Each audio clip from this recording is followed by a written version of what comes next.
This is a Celebration.com look at the new Palm Treo Pro. I'm going to go ahead today and just give you a quick walk around of the device, show you some of the build factors involved with the unit, and then we'll go ahead and take a quick look at the Windows Mobile 6.1 professional interface. I'm going to go ahead and start at the bottom of the device today.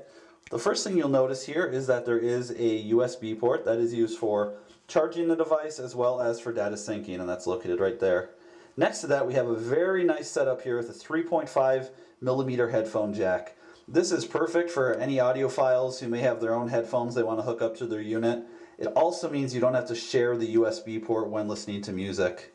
Next to that, we have our stylus, pretty typical stylus. I'm not even going to go ahead and take that all the way out, but it is pretty well built, which is kind of rare on devices these days, and it fits very snugly into that corner recessed area there. You can see it's very flush with the unit, very snug fit. Aside from that, if we go over here to the right side of the device, I'm going to go ahead and just push this little button right here. It has the Wi-Fi logo on it, and the reason it has that is you see the Wi-Fi is off right now. You see that located there. You push that button, just give it a little second here, and it'll actually bring up all of the different Wi-Fi spots that you can connect to. And right now you can see it's connecting to my home network and all of the different routers around my house. So you can get free internet if you have a Wi-Fi network around you, and of course you can connect to secured and non-secured Wi-Fi networks as well. I'll go ahead and just get out of there for a second. Looking at the top of the device, we have our standby button. You push that, it'll bring it into standby, take it out of standby as well. It's also our power button, and push that button, it'll actually unlock it after you hit the standby button. Next to that, we actually have the volume. You see the volume and silent button, so if I slide that over, it goes into silent. Slide it back over and it goes back out of silent. A lot of the buttons on here are kind of hard to push. It's one of the big issues I had with the Palm Treo Pro. Looking over at the other side of the device on the left, we have our volume rocker. You can hear it doesn't really get as loud as I would like it to. Also a touch screen on here, which is nice. And then finally, if I hold down the button below that, it's actually going to bring up my 2 megapixel camera. And just to show you kind of the camera there, it's not a bad display for it, but it is only 2 megapixels. And one of the problems I had with that is, if I exit out of there, flip over the unit, nice glossy back, but if you notice, there's no self-portrait mirror, there's no type of flash on this camera. It is a very, very basic unit when it comes to actually taking pictures. It might be great for a quick shot here or there, but outside of that, it's really not a camera competent unit. Where it does excel though, however, if I turn it back over, first we have this nice 2.5 inch screen, and it puts out 320 by 320 pixels with 65,000 possible colors. But below that is what I really like about this unit. First, we have this nice setup. We have our call button, which is located right here, our end button here, and of course I have my window button, so if I want to bring up all my different Windows options. And then I'll go ahead and just touch the screen. If I touch the calendar here, it'll bring up all my appointments, my main calendar, my OK key, of course, if I'm on any option and I want to hit OK, it'll bring up that option. So I'll go ahead and click back out of that. And then I have my messaging here, which will bring me into my text messaging, my SMS, my MMS, as well as my different email accounts I can have set up.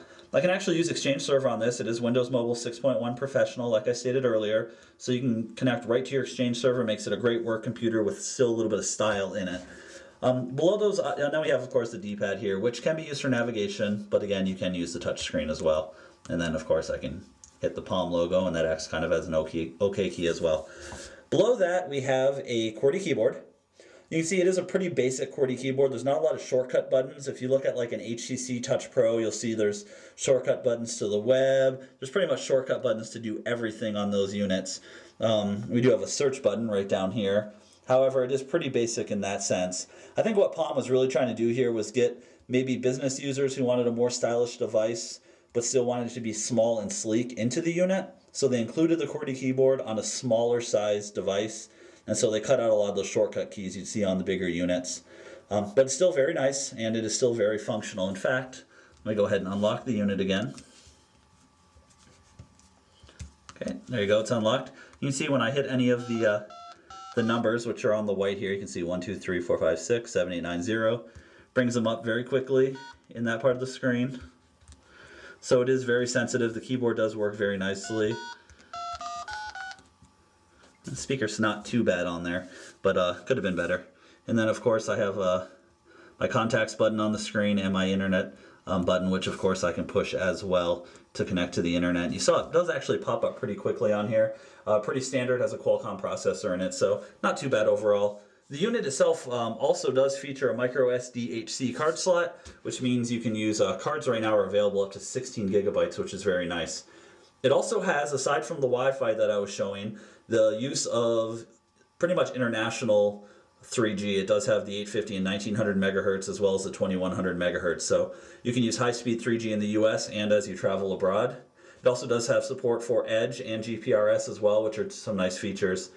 Finally, with Bluetooth, as far as connectivity goes, you can also connect using A2DP, which would be like a stereo Bluetooth headset. So Motorola S9, something along that lines, or some of the newer units. Connect right to it and actually play your Bluetooth music right to your Bluetooth headset, which is a very nice feature.